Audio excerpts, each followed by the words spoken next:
This morning I have the privilege of introducing our keynote speaker, Claudia Aranda from the Urban Institute. Claudia is a research associate in the Metropolitan Housing and Communities Policy Center, where her focus is on fair housing and housing market research.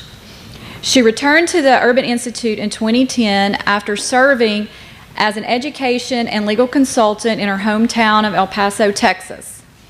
She is an alumna of Stanford University and Columbia Law School. She has held numerous positions in public interest and civil rights organizations, including the Legal Aid Society in Brooklyn, New York, where she represented children in foster care, and the NAACP Legal Defense and Educational Fund in Los Angeles, California. There she conducted research on predatory home mortgage lending. She is the author of College, Getting In and Paying for It, a resource for first-generation college students and their families. Please help me in welcoming Claudia to the podium, and I look forward to hearing her remarks. Good morning, everyone. Good morning.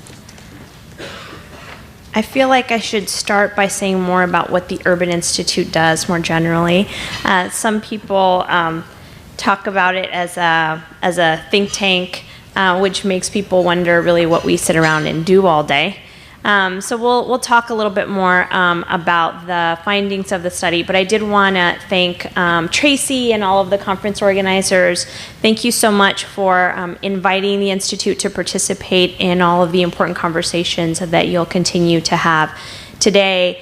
And I feel very proud to be able to talk with you about this work that we did in representing the team, which is based at the Urban Institute, but extends to all of the fair housing organizations that participated in this work across the country. It really was a very large team, and of course included the many testers that we hired along the way that were essential to our completing all of our goals. Can I just ask, among all of you, those of you who are here, how many of your organizations do any kind of testing? Okay, so a number of you. So we'll talk more about what our testing looked like. But the team at the Institute includes statisticians, the people who designed our online data collection system. All of our tester forms were done online.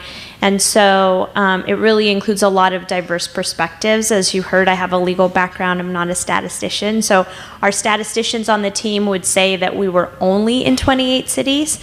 When I talk about how many cities we were in, I sort of still take a breath that we were in 28 cities, exclamation point, because at any given time, when we were actually live in all of the metro areas, things like weather, like the first thing that I would do every morning was to look at the weather report to see which of our sites might be shut down, which given the weather that we've had this year, it's something that certainly has impacted everybody in so many different ways. And so that certainly impacts our ability to do this work. So my role on this study was as Director of Field Operations. I was on the field team on the housing discrimination study in 2000. And so my role in the housing discrimination 2012, when we talk about it as the 2012 study, I returned to the Urban Institute in 2010, but really our thinking and planning for this study began in 2008. And then our data collection began in 2011, extended into 2012. So when we started, we called it HDS 2010, and then we renamed it because I wanted to rename it 2012. So that's how we refer to it. And as all of you who do testing, who are involved in investigations, one of the things that can be challenging when you do this work is certainly the issue of confidentiality. You can't talk about it while you're doing it. And so those of us who were doing this work at the Institute, even within our colleagues at the Institute, because the Institute has about 400 employees, we were in a bit of a silo. We really couldn't talk about what we were doing. And during the course of this study, I met my husband, got married, and one of the things that I found out last Christmas is because of the fact that I couldn't really talk about what I was doing, I think my in-laws sort of began to invent ways to describe what I did, and I found out that my mother-in-law, in her Christmas card that she sent out to everybody, described my work as the fact that I work at some government agency that cannot be named, and so she actually put that in the Christmas card. And given that her son works for the Department of Homeland Security and she can talk about what he does, I think it makes people think that I do something very super secret and possibly, very dangerous. So if you meet any of my in-laws, please don't tell them the truth, because the fact that they think I'm a spy may help get me out of various family engagements. So at any rate, finally being able to talk about what we did and what our findings were it's also a bit of therapy for us to be able to talk about all the experiences. So I'm very grateful to have this opportunity to talk about this in greater detail with you. And as was already described, the headline of the Housing Discrimination Study 2012 was something that certainly won't surprise so many of you who do this work every day, and that is that as much as we have made progress, particularly as you talk about what things we found in the study that HUD did in the late 70s, although we've made progress, although discrimination is not as blatant, it's not as common for the signs to be so overt, our findings show that there's still so much work to be done. It's much more subtle, it's much more difficult to detect, it's much more difficult for an individual home seeker to know whether they've been discriminated against, which is why we feel like paired testing and testing generally can be so powerful. So that was the headline that was part of all of the press releases. You may have seen some of the stories that came as a result of the press release that was issued last summer in June. So let's see if I can do this successfully. And if I can ask Tracy or somebody, if you could tell me when I have about 15 minutes to go, because I do want to make sure that we save enough time for questions, so please do let me know. So I just wanted to say a little bit more about the previous housing discrimination studies. As I said, the first one was done in 1977. It was referred to as the HUMPS study, which is kind of weird. But the first study included a look at the process for Black renters and home buyers. Then when the study was done in the late 80s and 1989, and roughly they're called the decennial studies. They're done roughly every 10 years, again, depending on when we begin and how long it takes us to finish this work. So the 1989 study included Black and Hispanic renters and home buyers. And then when we did the work in 2000, the first wave of the study included Black and Hispanic renters and home buyers. And then in a second wave, we looked at Asian renters and home buyers nationally. And then we had a pilot study on Native American renters. Later, HUD made the decision that they would do a different study that would look at Native American housing nationally, and the Institute is involved in doing some of that work today. And then this most recent study that all at the same time, we looked at Black, Hispanic, and Asian renters and home buyers. So in the paired testing protocol that we utilized in this study, we had 2 people sent out that were comparably qualified, one white, one minority home seeker, that contacted home providers to make an appointment, if an appointment was necessary, to meet with someone about housing, and then they went on a site visit if they were able to make an appointment, or to just drop in and find out more information. And then they collected information about what they were told about available units. And that included information from utilities, from any amenities that they were told about. And we were very specific with our testers. We had a 6-hour training program that was a part of it. And then they did a practice test in order to be fully trained. But they learned about all of the different things that they could ask about, what information otherwise they were capturing. And then many of our testers did do narratives. I know that in enforcement testing you have narratives done for all of those tests, but because of the volume that we were doing, we had a small subset that it did include narratives. So because of the changes in the housing markets that we have seen in the time frame that separates the different studies that have been done, it's difficult to be able to strictly compare particular variables, particular findings because of those changes, as well as the fact that our sampling methods have had to continue to evolve to deal with some of the changes. The testing protocols as well have had to evolve. And so we're not able to precisely compare them. But obviously what we're able to see is the general trends that have, and the changes in how home seekers are treated over time. So that's just something to keep in mind, is that every time that we come back to the table to talk with HUD about how to design or redesign or what modifications have to be made to the study, that's always part of the conversation, is whether it is a better decision to have the comparison ability or to really have a snapshot of what home seeking looks like today. And that has continued to be the decision from the government, is that it's important to continue to do that evolution. So as I said, the pair testing methodology for research purposes we feel is very powerful because of the fact that it allows us to make this comparison between two comparably qualified home seekers. But our study, and this is, quite honestly, one of the most common critiques of this study, is the fact that it does provide, in as much as we're able to see differences, it does provide a very conservative measure of the discrimination that home seekers find, because of the fact that our testers are well qualified.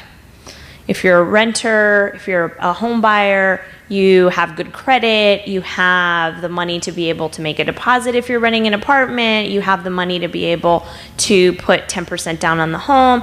So actually, I think our testers in this study had 20%, so they had that in their savings account. They were able to report that they had a very good financial profile. And so that's something that is important to keep in mind.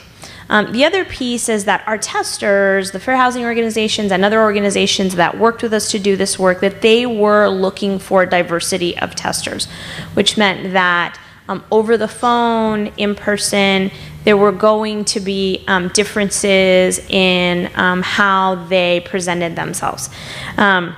And so that's important to keep in mind. But because of the fact that they were unambiguously well qualified, this does provide us with a more conservative measure than we otherwise might see. And so that's always something that we are aware of, that there's sort of no other way to be able to do this work than to make sure that both testers are going to be able to afford the unit that they're looking for. And so that's the part of the reality of doing this work and doing it in the way that we do it.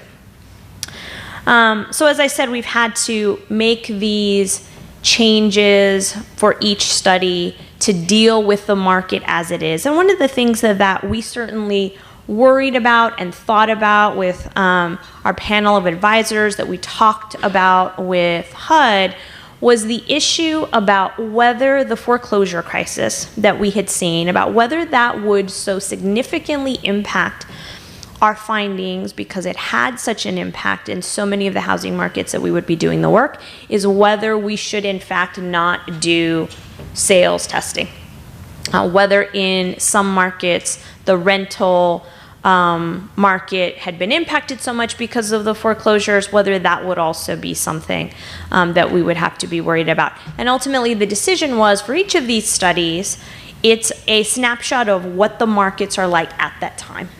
And so the decision was made to be able to deal with protocols that might have to be changed because of the markets that we were going to find. And one of the challenges we have is, when you're doing enforcement testing, you're able to modify something, you're in a particular place, and you can make those modifications. But when you're doing thousands of tests, you have to have a standard protocol in all of the places that you're in. And so that is certainly one of the biggest challenges that we face in doing this work.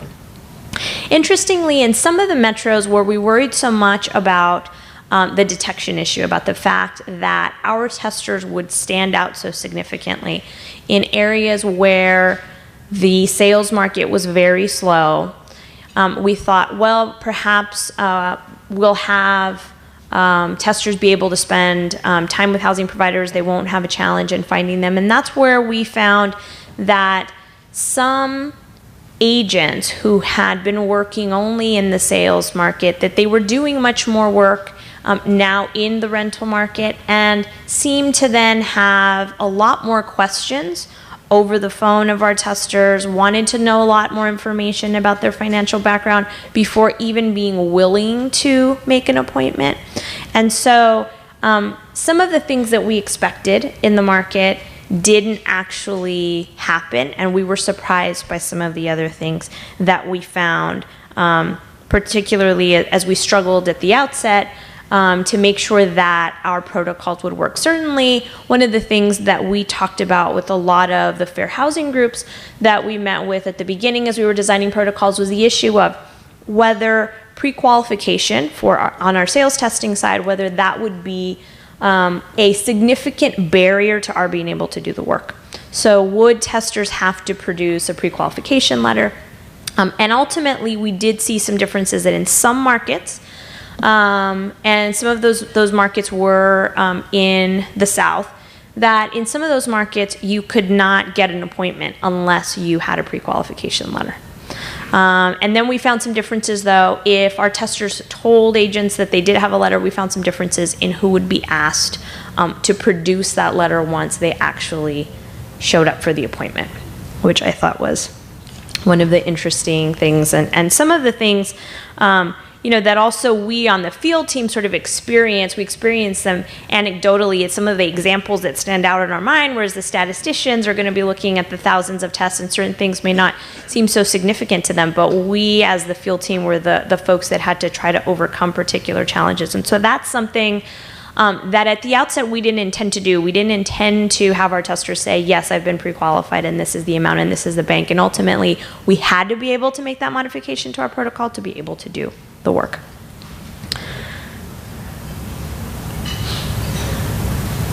So each study has had a different selection of metro areas. But of course, a lot of the same metro areas were included, and that's because of the fact that we start with these sites that are the certainty sites. Those are the very large metros that you would think of, Los Angeles, New York, Chicago, that those are places that would need to be included in any national study. And then once those sites are included, because they have just such large populations, then we randomly selected from among the other metros. And the metros were all relatively large metros. The issue of detection and how many tests we were going to have to do in metro areas. Some of the metro areas, our largest metro areas, did over 400 tests in the period of time that they were testing. Most of our groups had about 9 to 12 months to do the data collection. But that's a very large number of tests for them to have to do. And so the issue of what metro areas would be able to sustain that number of tests was certainly part of our thinking about where the threshold would be. But the cities that then were above that threshold were then all eligible to be selected. And so we've received a lot of questions about, well, how did you make the decision of what to include? And I should also say that the metro area definitions that we used were very large. So for those of you who know the DC area, the metro area definition that we used for Washington, DC included, of course, the Maryland suburbs, the district, Virginia, but the DC MSA also includes West Virginia.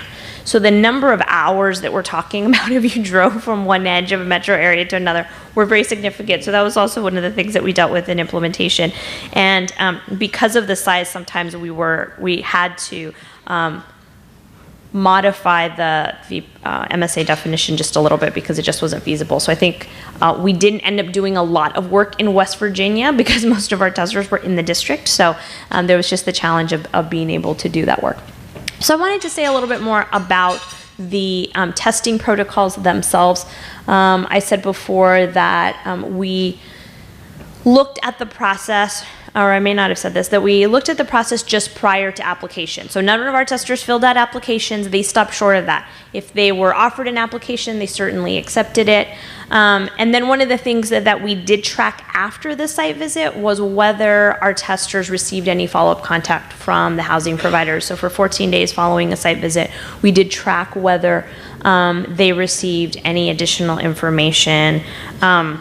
So if our testers were successful in making an appointment, they did the site visit, and then on the sales testing, they spent an afternoon with an agent, they spent a morning with an agent after they had that initial conversation looking at homes.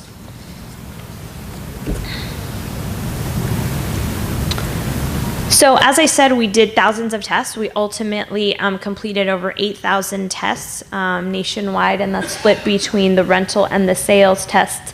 My team will always remind me to say that we did far more than 8,000 tests. It's the 8,000 tests that were the accepted tests. And so, of course, those are 8,000 paired tests. And so for each test, we had the 2 site visits on the rental side, up to 4 site visits on the sales side. And so, as I said, without all of the fair housing groups and the other organizations that participated and trained our teams of testers, we certainly would not have been able to complete this amount of work. And I should also say that in some of the metro areas, like LA, like New York, we were doing Black, Hispanic, and Asian testing. In some of the metro areas, depending on their populations, we were only doing testing in particular tracts. So it's in those largest metros that we did testing across all 3. So now to get into a little bit more of the details of our findings. As I said, what we have seen from our work is that the discrimination now is less blatant. It's less overt. That kind of door slamming that minority home seekers used to experience isn't happening as frequently. So our findings are that minority home seekers are rarely blocked entirely from housing that is made available to whites, but they are told about and they are shown fewer available homes and apartments. And of course, overall, that increases the amount of time that it may take you to find housing. It may preclude you from finding housing at all because of the tightness of some of the markets, and also increases the cost of home search and how difficult that can be when it can be so difficult as it is, the DC area being one of those places where it can be so difficult to find housing. So, the rental market, you'll see in blue. And so this sort of summarizes on both sides our findings. So Black renters are told about 11.4% fewer units and shown 4.2% fewer than equally qualified whites. Hispanics are told about 12.5% fewer available units and shown 7.5% fewer. And Asians are told about 9.8% fewer units and shown 6.6% fewer. So the sales market we show in orange. Black home buyers are told about 17% fewer available homes and shown 17.7% fewer. Asians are told about 15.5% fewer and shown 18.8% fewer. The differences for Hispanic buyers we didn't find to be statistically significant, and one of the things that I'll mention is that when we are doing the analysis on the HDS findings, we're talking about net differences. So that's where, because of the fact that you are going to find there's a lot of noise in data that is so large, that you are going to find that in some cases there are instances where whites are going to be favored on a particular test, right? We certainly have that, and so we're taking the difference, the amount of times that Blacks or Hispanics or Asians are shown differential treatment and then subtracting the white differential treatment. That's how we get the net measures. And so our statisticians would be able to talk about that in much greater detail, and I'm not going to. And so if you have questions about that, I can give you their phone numbers and you can call them. So looking now more specifically to the rental market, we break it out in steps. So the first step being the call for the rental appointment. So as I said, we found that minority renters who call to inquire about advertised homes or apartments are rarely denied appointments that their white counterparts are able to make. If in the vast majority of tests, if one tester is able to make an appointment, then both are. So there are very small differences in the treatment. But one of the things that I was going to talk more about a little bit later, but what I think is important to just mention now, is that, as I said, we recruited from among a diversity of testers. We weren't looking for testers that were particularly identifiable over the phone as being of their particular minority background. And so we did find that minorities who are more identifiable of their race or ethnicity, so if you are Hispanic and you have a Hispanic accent, you sound like you might be Spanish speaking, you are more likely to be discriminated against. That's not going to surprise a lot of you who are in this room. It's not a surprise to any fair housing group. And so that's something that certainly is important to note in our findings. And we, for the first time, that we had not done this prior to HDS 2012, we for the first time did an analysis. We had every tester who did any test for us record a voice recording. We had photos of our testers, and so one of the things we did was to have 3 separate coders rate each voice recording for each tester. So they were able to listen to the voice recording and tell us whether they could identify the tester's ethnic or racial background. And based on that, that's how we developed basically a score for each of our testers to be able to say whether they were identifiable or not. So over the phone, someone would have their voice, obviously, their name, and then once they come in person to the site visit, then they have their voice, their name, and then actually see them. And so then we did a second rating based on what that information altogether would provide. So if you are more identifiable of your race or ethnicity, minorities are more likely to be discriminated against. And so that, again, the decision about having a diversity of testers, a diversity across accents, skin colors, whether you're first, second generation Hispanic or Asian, that decision was made in conjunction with the government and the decision was made that we wanted testers who represented the diversity of the people in the particular communities that we were doing the work.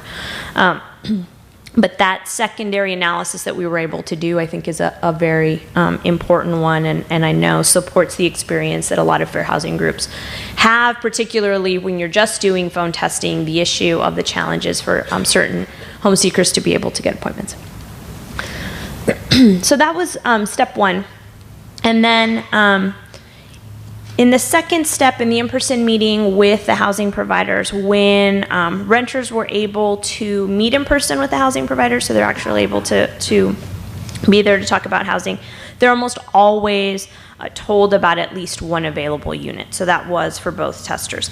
However, Hispanic renters are slightly more likely than equally qualified whites to be told that no homes or apartments are available. And in about half of all the in-person visits, one tester is told about more available units than the other, with whites significantly more likely to be favored than minorities.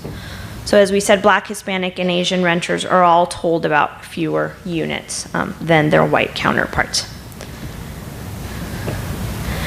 And then once we get to step 3, which is the inspection of the actual available units, in about 1/3 of the in-person visits, one tester is shown more units than their counterpart, with whites significantly more likely to be favored. So Black, Hispanic, and Asian renters are all shown fewer housing units. So taking all 3 steps into account, minorities learn about 10 to 12% fewer units than if they were white, and are shown 5 to 7% fewer.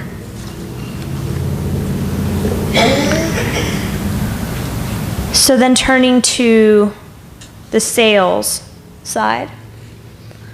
Step one in the call for an appointment, as we said, minority homebuyers are rarely denied appointments, but of course this was after we had to make the modification to make sure that everybody was pre-qualified. And so we did find that in some markets, whoever you were, whatever housing you were looking for, the first question was, are you pre-qualified? How much are you pre-qualified for? Who pre-qualified you? All of those questions came, and so there were a lot more questions over the phone. So black homebuyers are slightly more likely than equally qualified whites to be denied an in-person appointment. It's a relatively small difference, but certainly is still there and can have a significant impact on the home seeking process. So the in-person meeting. Again, on the sales side, when homebuyers were able to make an appointment, they usually were told about at least one available unit. However, the agents frequently told one tester about more available homes than the other, with whites much more likely to be favored than blacks and Asians. So relatively similar findings as on the rental side.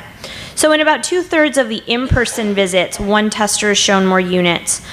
This is the actual inspection that we're talking about, is shown more units than their partner. Whites are significantly more likely to be favored than blacks or Asians. So black and Asian, than blacks or Asians. The differences, again, for Hispanics were not statistically significant, not that we didn't see differences. So just important to note. So taking all the steps into account, black and Asian homebuyers are told about 16 to 17% fewer homes than if they were white. 16 to 17% fewer homes, and shown 18 to 19% fewer. So one of the things we did look at on the sales side was geographic steering. So most of the for sale homes that were recommended by agents and shown to testers, regardless of the backgrounds, were located in majority white neighborhoods. In many cases, however, one tester has recommended and shown homes in neighborhoods that are whiter than his or her partner. Whites are significantly more likely than blacks or Asians to be shown these whiter neighborhoods. And when they are, the neighborhoods whites see are about 17% points whiter than those shown to equally qualified blacks or Asians. However, as is the case when you're, again, doing so many different tests, we also saw instances where minorities were shown the homes that were in whiter neighborhoods. So as a result, across all tests, the average racial composition of the neighborhoods recommended to whites is only slightly whiter than the average for blacks and Asians.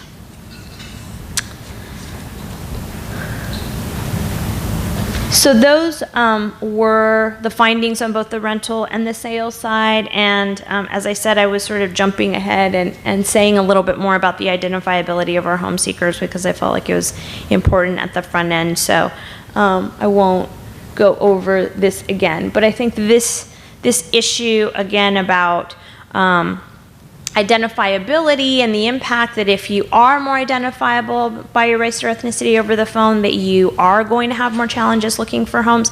And then what I said at the front end, which is that our findings are for people that are very well qualified for the housing that they're looking for.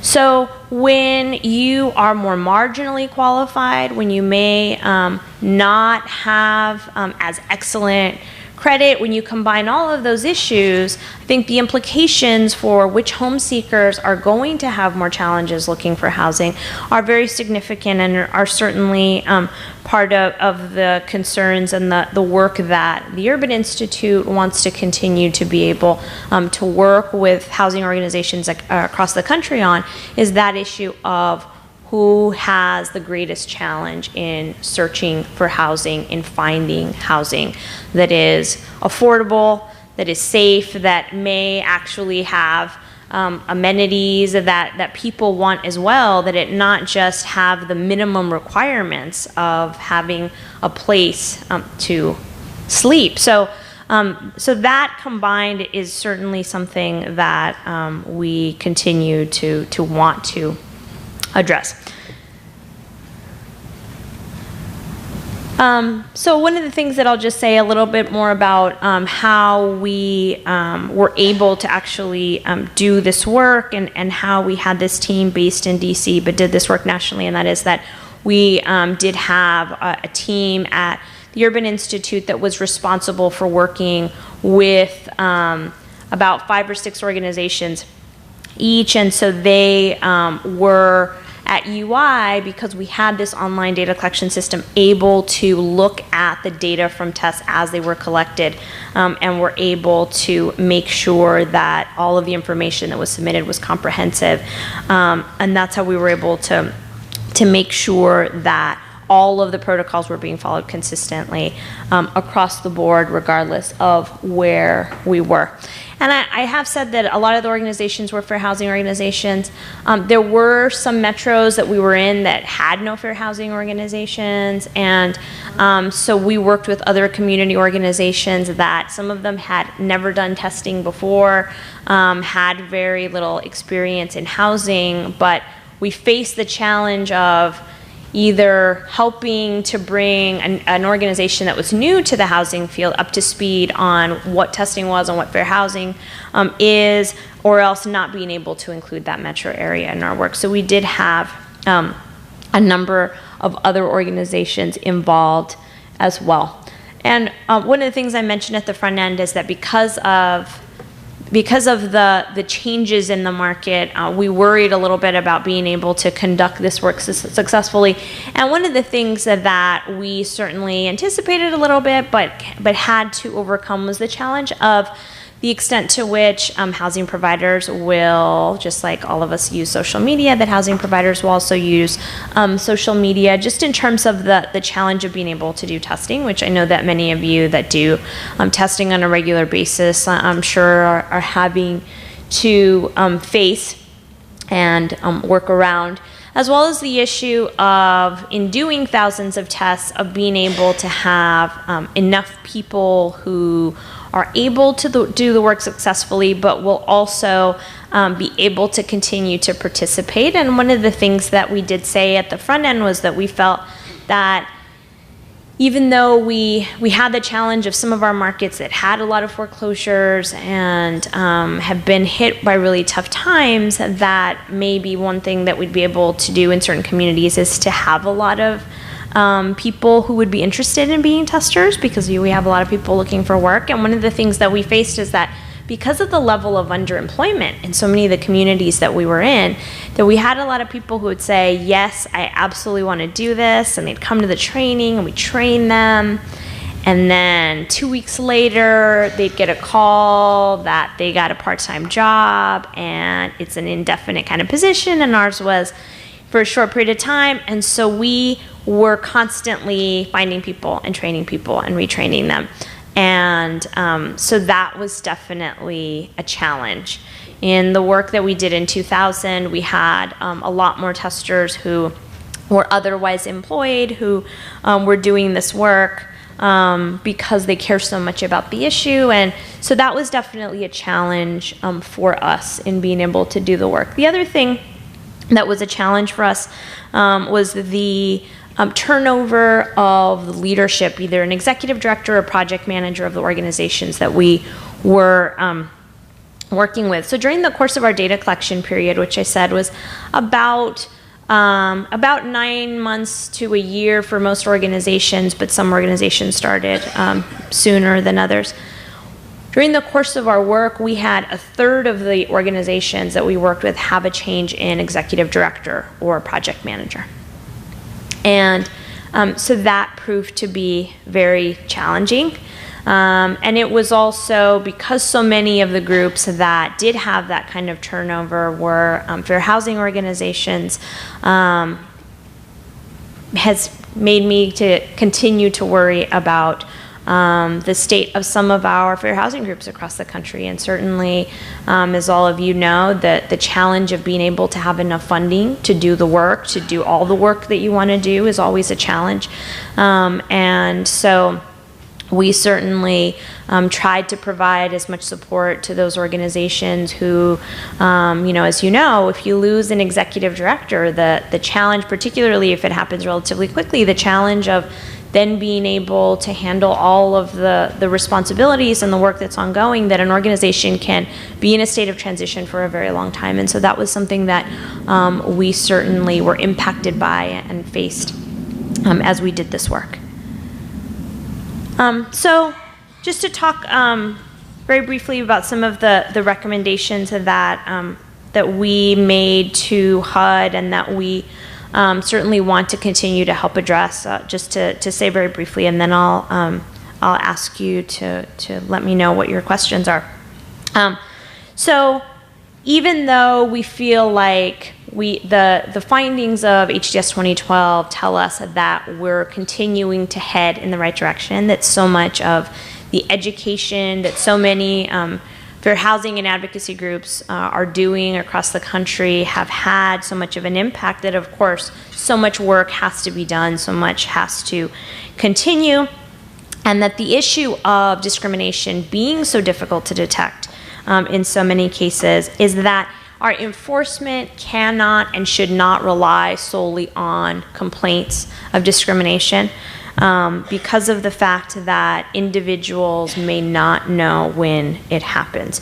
And so certainly one of the recommendations that we made to HUD once we submitted our findings is that more enforcement work be done, but also that testing, like some of the testing that we've done, that more funds to do testing, like the testing in HDS, can help fair housing organizations, can help other organizations to learn about their markets, because of the fact that you have this concentrated period of time where you do a larger number of tests than one would normally be doing as part of an enforcement project. And we feel like particularly that needs to happen in the sales market. Many of the organizations that we worked with across the country did not normally do sales testing as part of their work. They would certainly investigate complaints, but they didn't do testing in the way that HDS had them do testing. And so the amount that they were able to learn about their market, they had things come to light that they had no idea were going on. And so I think that's one of the great things about those organizations that were able to work with us and were really able to stick it through, is that they were able then to follow up then with additional work. Even though our tests weren't going to be used for enforcement, they were able to use what they learned to be able to move forward. One of the other things I'll say, and this is the final point I'll make, is that with many of the organizations that we worked with, and we knew this going into our work when we were having these discussions in 2009 and 2010, the fact that in so many communities it would be particularly challenging to have Hispanic testers and Asian testers participate in our work, because of the challenge that in those communities that the conversations about fair housing are not had in the way that historically they've been had in the African American community. And so certainly in a lot of our large metros, including in metros in California and Texas and Florida, we had a very hard time being able to find those particular testers. We had challenges with the fact that a lot of our fair housing groups didn't have prior relationships with a lot of the community organizations. And when we worked with some national Asian and Hispanic organizations to try to identify local groups. But within the Asian community, some of the initial groups that I contacted myself, some of the initial response was, well, when you say discrimination, what are you really talking about? Are you talking about employment discrimination? The issue of fair housing, because within a lot of the Asian organizations, they talk about first-time home ownership. That's the focus of their work, that there needs to be a lot more outreach to those communities, and certainly the support from the government to be able to do this work. But in these communities, which are increasingly becoming so much more diverse, to be able to really have partnerships with the organizations that are doing fair housing, that are creating homes, that those relationships are forged with other communities, because I do think there's really a need for the education of, when we talk about fair housing, when we talk about discrimination, what do we mean? And so that's one of the things that we've certainly recommended to HUD, is that more of an emphasis be spent on really doing the education within those communities, the Hispanic and Asian communities.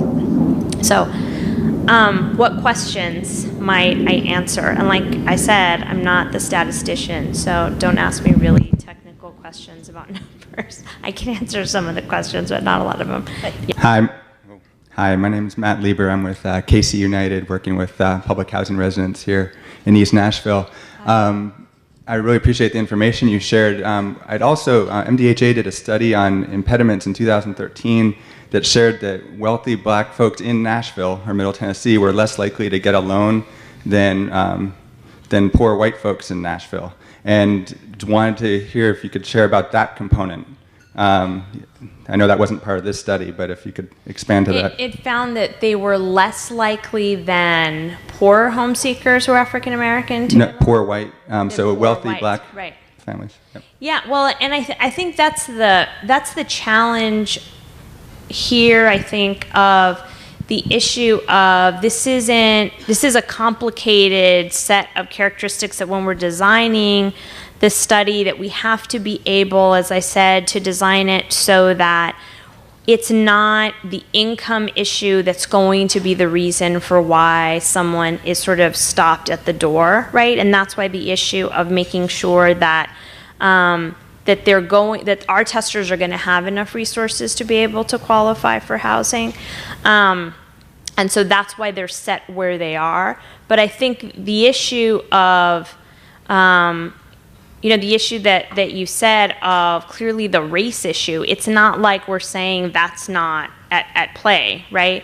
As it seems like these findings suggest, is that even when you have higher income, and that's where if we had the ability to do more work that looked at that particular issue, right, of sending out teams where, again, you're using the pair testing methodology so that they're of equal income, to then see what the differences are with lower income testers included in the mix. And this is where I think there's a lot more opportunity to be able to see some of those differences that, again, because our focus had to be producing these national estimates, weren't able to do as much of. But that's just not what we were able to focus on, is the lower income reality of what that might look like.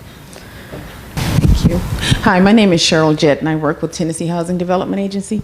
I have a question. One of your challenges one of the considerations was social media and networking. Can you talk about that a little bit more? How did that impact your study or the results?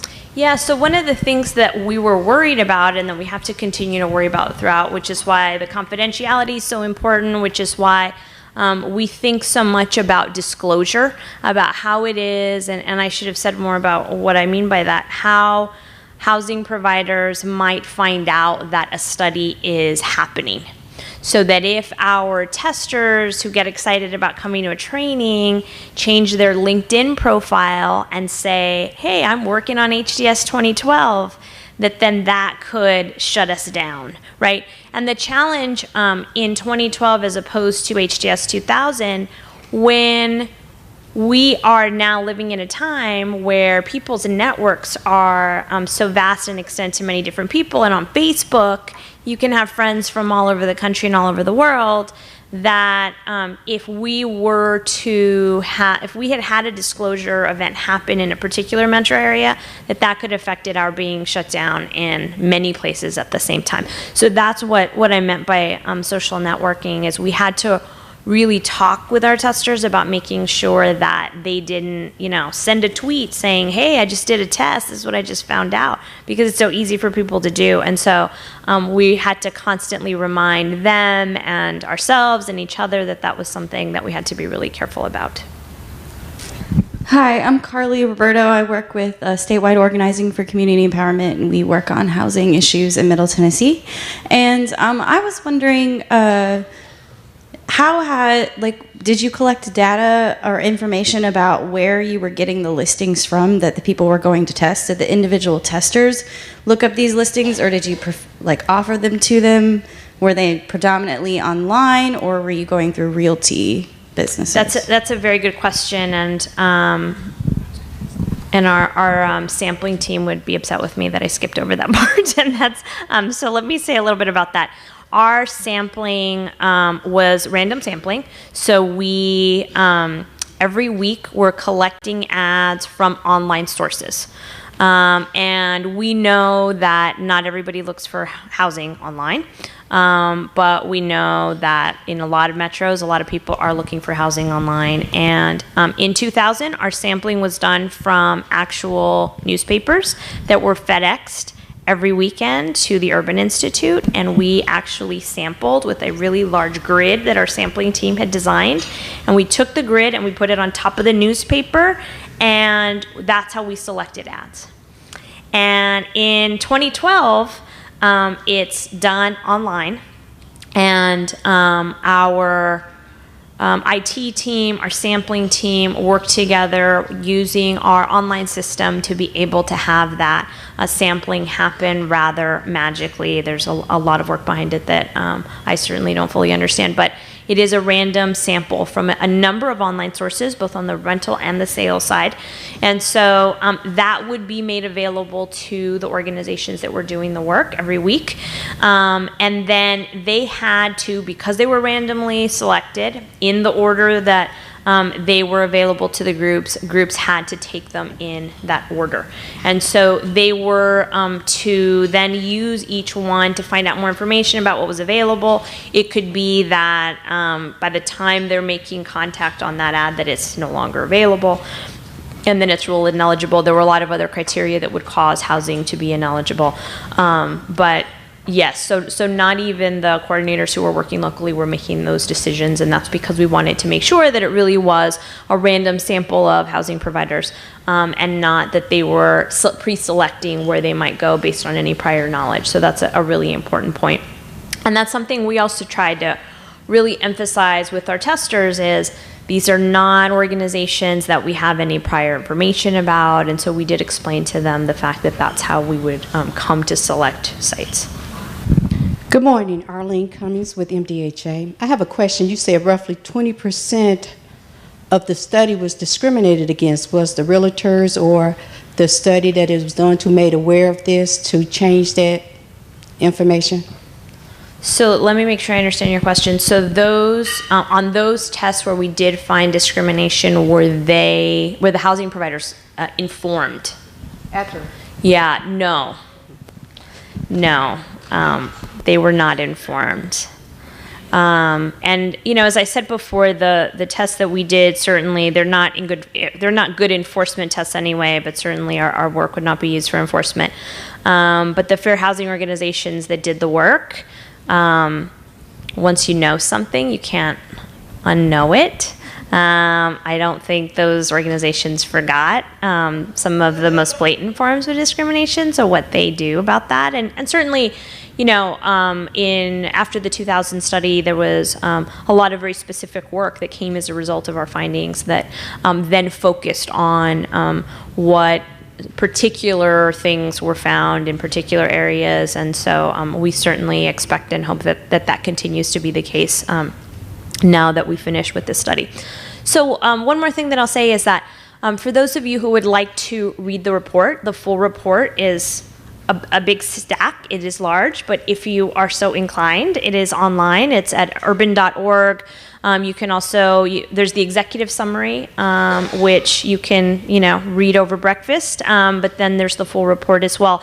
And certainly all of the data that we produced with the study is now publicly available on the HUD website, as is the case with the prior findings. And so anyone who is wanting to look at the very specific numbers, the hard data in different metros, can certainly look at that, and it's always made available so that other researchers, other academics can look at that data and can do their own analyses. And so I certainly encourage you to take a look at that.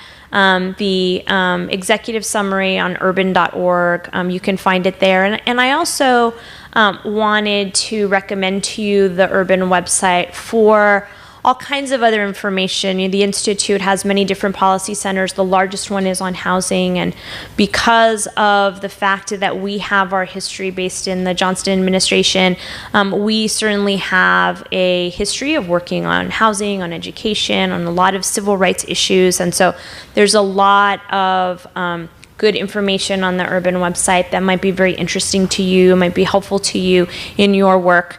If you find something that's particularly helpful, or you think of ways that it could be more helpful to you, put in a different way, that would certainly be feedback that we would be very happy to have, because as we continue to work on these issues, we certainly want to make specific data, specific information much more helpful to all of you who do this very important work every day. So please feel free to let me know, and if there's something specific that you're looking for, please don't hesitate to reach out, and Tracy will have my information. So thank you to all of you, and thank you for the important work that you do and the great conversations that you'll have for the rest of the day. I really appreciate being able to be a part of this. Thank you.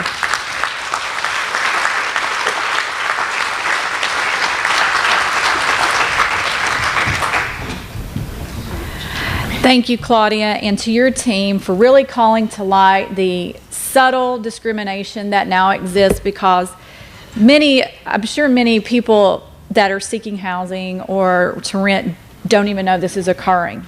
And so relying on complaints, and a lot of people don't even file complaints because they don't think anything will happen. It's really, the burden is on the professionals to really look deeper into housing discrimination. So thank you.